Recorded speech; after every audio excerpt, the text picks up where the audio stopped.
According to the FBI, hate crimes in America targeting Muslims or people who just appear to be Middle Eastern surged in the aftermath of 9/11. There is this cloud, with the hate crimes, with the profiling, with being rounded up. Again, I think this illustrates the power of film, that in spite of the reality, in spite of the material that we know to be true, we still embrace the mythology. The mythology is still a part of our psyches. Stereotypes take a long time to wither away. And for many of us, we're comfortable with our prejudices. We don't want to change. We've grown accustomed to this face.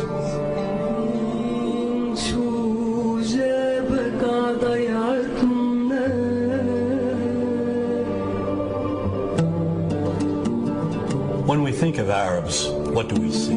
What images come to mind? Do we see actual people? People who, despite real cultural or geographical differences, do pretty much the same things that we do. When we think of Arab women, what images come to mind? Do we see women who laugh and play and who adore their children? Women who work in the home as well as outside? Would it come as a surprise to know that in many Arab countries, a majority of college students are actually women? What's our immediate image of Arab men? Do we see loving fathers? Men who want to provide for their families? What about Arab teenagers? Do we see them the way you would think about teenagers in other parts of the world? Then there's religion in the Arab world. Do we see it as all-encompassing, dominating everything else? Do we know that even though faith plays a huge role in the Arab world, just as it does here in the United States, that it's also true that much of the Arab world is quite secular? When we think of Arabs and religion, does Christianity come to mind? Do we remember that there are over 20 million Christians in the region who have lived side by side in harmony with Muslims for centuries?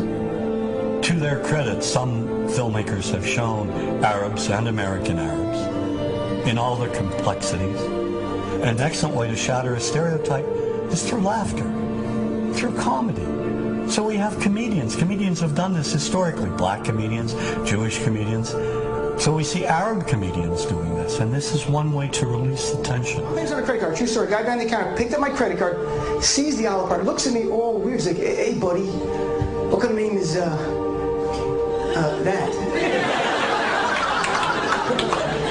I'm like, well, sir, it's an Arabic name. He goes, what does this mean?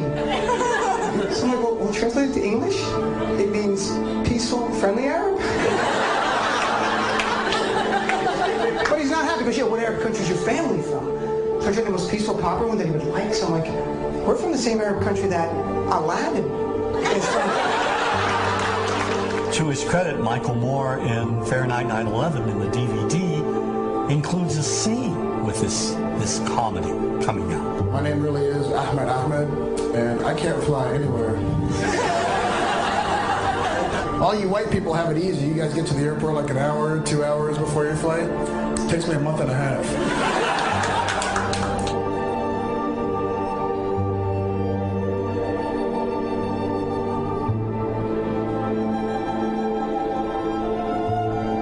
Nous vivons dans un monde qu'on peut critiquer, qui est le monde de la dérision. Vous le savez bien, et dans les médias, je dirais le monde de la dérision, on se moque de tout. Le fait que ça se fasse me satisfait. Parce que ça veut dire que nous avons, qu'on est libre. Peu à peu... Il faut qu'on soit beaucoup plus sage que ça, qu'on rentre pas dans ces provocations. Et c'est pour ça que... C'est l'autocensure, ça, Jamel. Tu comprends ce que je veux dire? Si on commence à pas faire de dessin pour pas choquer les musulmans... Non, c'est-à-dire que... Pour moi, c'est de l'autocensure, c'est la liberté d'expression. Pour moi, la liberté d'expression, la liberté d'expression et le respect font partie, sont mariés ensemble. Moi, je suis pour la liberté d'expression. Mais si je vais blesser une personne, pourquoi blesser la personne? Non, mais si moi j'ai envie de faire une caricature sur Mahomet ou sur un rabbin ou sur Jésus-Christ, il faut que j'ai le droit de le faire. Tu comprends? C'est ça la France. Quand tu sais que tu vas blesser 10 millions de personnes, pourquoi tu vas les blesser? Pourquoi? C'est la liberté, c'est ça. C'est la liberté de...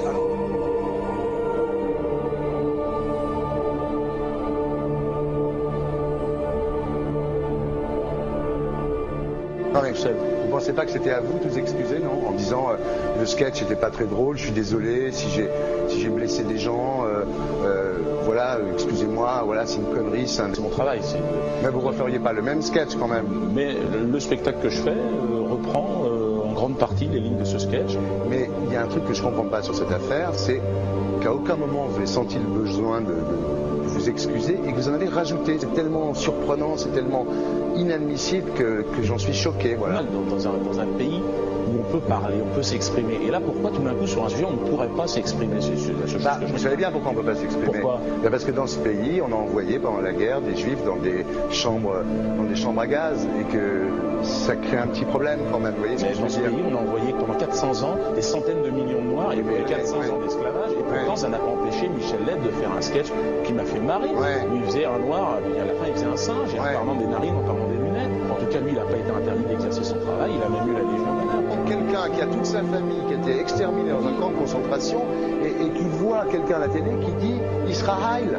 Vous vous rendez compte? Je sais pas. Il y a des moments où même si on connaît les gens, même si on les a invités, on leur... Et c'est pour ça que... C'est l'autocensure, ça, Jamel. Je comprends ce que je veux dire. Si on commence à pas faire de dessin pour pas choquer les musulmans...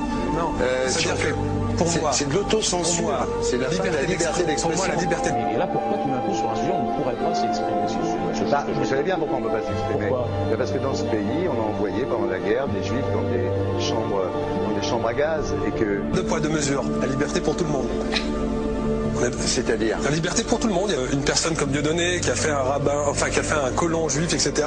Tous ces DVD ne sont plus dans les pactes. On l'empêche médiatiquement, on ne le voit plus. Alors que lui, c'est un comique. Plusieurs lois qui ont été faites contre l'antisémitisme. Et moi, je fais un appel aujourd'hui de faire une loi contre l'islamophobie.